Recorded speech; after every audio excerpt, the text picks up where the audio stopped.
बहुत समय पहले एक हरे भरे जंगल के बीच एक शांत नदी बहती थी। नदी का वातावरण बहुत ही सुकून भरा और ठंडा था। नदी का पानी धीरे धीरे आगे बढ़ता रहता था। उसकी हल्की आवाज पूरे जंगल में गूंजती थी। उसी नदी के किनारे एक बड़ा और पुराना जामुन का पेड़ खड़ा था। वह पेड़ बहुत सालों से वहीं मौजूद था। जामुन के पेड़ की डालियां फलों से भरी हुई थीं। पके हुए जामुन हवा में हल्के हल्के हिल रहे थे। उसी पेड़ पर एक समझदार और चतुर बंदर रहता था। वह अपने आसपास की हर बात ध्यान से देखता था। बंदर ऊंची डाल पर बैठकर जंगल को निहारता रहता था। वह हर हलचल को आसानी से समझ जाता था। हर सुबह बंदर पेड़ से ताजे जामुन तोड़ता था। वह यह काम बड़े ध्यान से किया करता था। फिर बंदर जामुन को आराम से खाता था। उसे मीठे फल बहुत पसंद थे। बंदर का जीवन बहुत सरल और खुशहाल था। उसे किसी तरह की जल्दी नहीं रहती थी। वह अपने दिन आराम और आनंद से बिताता था। उसे किसी से डर नहीं लगता था। लेकिन इसी शांत नदी के अंदर भी एक जीव रहता था। वह अक्सर पानी के नीचे छिपा रहता था। वह जीव एक बड़ा मगरमच्छ था। उसकी आंखें बहुत तेज और चौकस थीं। मगरमच्छ अक्सर पानी से सिर बाहर निकालता था।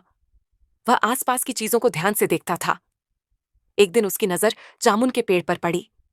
उसने ऊपर बैठे बंदर को देख लिया। बंदर ने भी नीचे नदी की ओर देखा। उसकी नजर मगरमच्छ से मिल गई। लेकिन बंदर को कोई डर महसूस नहीं हुआ। वह शांत और आत्मविश्वास से भरा था। दोस्ती जताने के लिए बंदर ने एक जामुन उठाया।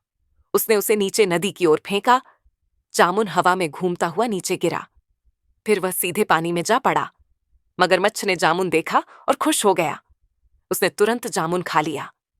मगरमच्छ को जामुन का स्वाद बहुत अच्छा लगा। उसका मन प्रसन्न हो गया। धीरे धीरे बंदर और मगरमच्छ में बात होने लगी। उनके बीच एक नई दोस्ती बन गई। अब रोज मिलना और बातचीत होना आम बात थी। बंदर जामुन देता और मगरमच्छ सुनता। एक दिन मगरमच्छ अपने घर की ओर चला गया। वह नदी के अंदर गहराई में रहने लगा। घर पहुंचकर उसने अपनी पत्नी से बात की। उसने बंदर और जामुन के बारे में बताया। ये सुनकर मगरमच्छनी सोच में पड़ गई। उसके मन में लालच पैदा हो गया। उसने बंदर का दिल खाने की इच्छा जताई। उसकी बात सुनकर माहौल बदल गया। मगरमच्छ ये सुनकर बहुत परेशान हो गया। उसका मन डगमगा गया। लेकिन पत्नी के जोर देने पर वह मान गया। वह अंदर ही अंदर दुखी हो गया। अगले दिन मगरमच्छ फिर नदी के किनारे आया। उसने बंदर को आवाज दी। उसने कहा कि वह बंदर को नदी पार ले जाएगा। उसकी आवाज सामान्य लग रही थी। बंदर ने उस पर भरोसा कर लिया। वह उसकी पीठ पर बैठ गया। पानी गहरा होता गया। नदी के बीच पहुंचकर मगरमच्छ रुक गया।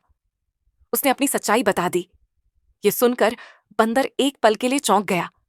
लेकिन उसने घबराहट नहीं दिखाई। बंदर ने खुद को शांत रखा। उसने सोचने के लिए थोड़ा समय लिया। जल्द ही उसे एक अच्छी तरकीब सूझ गई। उसके चेहरे पर हल्की मुस्कान आ गई। बंदर ने कहा कि उसका दिल पेड़ पर रह गया है। उसकी आवाज बहुत शांत थी। ये सुनकर मगरमच्छ घबरा गया। वह उलझन में पड़ गया।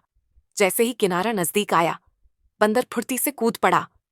वह जल्दी से जामुन के पेड़ पर चढ़ गया। अब वह पूरी तरह सुरक्षित था। पेड़ पर पहुंचकर बंदर ने राहत की सांस ली। उसका चेहरा शांत था। मगरमच्छ अपनी गलती समझ गया। उसे बहुत पछतावा हुआ। बंदर ने अपनी समझदारी से जान बचा ली। उसने अपनी बुद्धि का सही उपयोग किया। इस कहानी से हमें एक गहरी सीख मिलती है। हमें हमेशा सोच समझकर काम करना चाहिए। बुद्धि ताकत से अधिक शक्तिशाली होती है। यही इस कहानी का सच्चा संदेश